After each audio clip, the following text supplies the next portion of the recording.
अष्टावक्र गीता दूसरा प्रकरण 9वां सूत्र।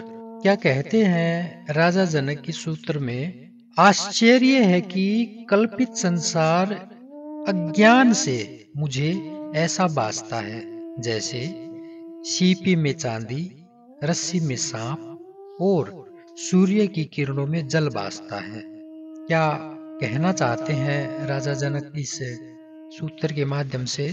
कह रहे हैं जो मुझे आत्मज्ञान हो गया उसके कारण संसार के प्रति मेरा जो भ्रम है वो भी दूर हो गया। राजा जनक कह रहे हैं कि मुझे वह अनुभव हो गया, उसका जो वास्तविक स्वरूप है चैतन्य आत्मा ही है, यह शरीर नहीं। इसी प्रकार संसार का वास्तविक स्वरूप आत्मा है, भौतिक पदार्थ नहीं।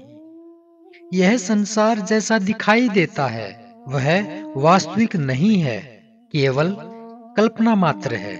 जो अज्ञान के कारण इस संसार को वास्तविक जैसा देखता है वह तो मूर्ख है, उसे फिर दिखाई ही नहीं दे रहा।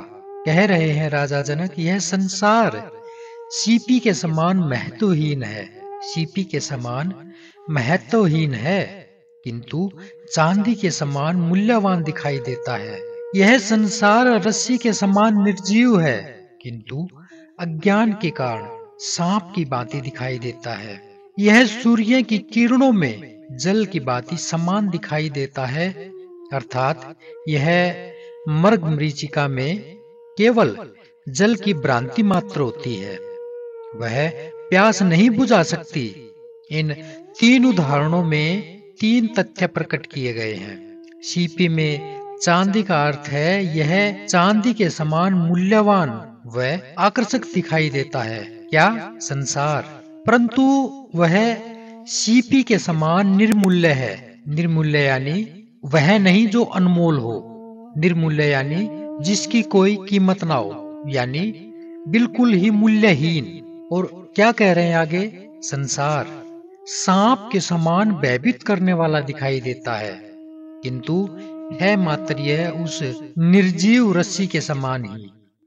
जल की भ्रांति मात्र होती है कि यह हमारी प्यास बुझा देगा, किंतु इन विषय वासनाओं की प्यास इन संसार के भोगों से आज तक किसी की नहीं बुझी। क्या कहा, वह मृग जल की भांति तड़पता ही रह जाता है और अंततः उसकी मृत्यु हो जाती है।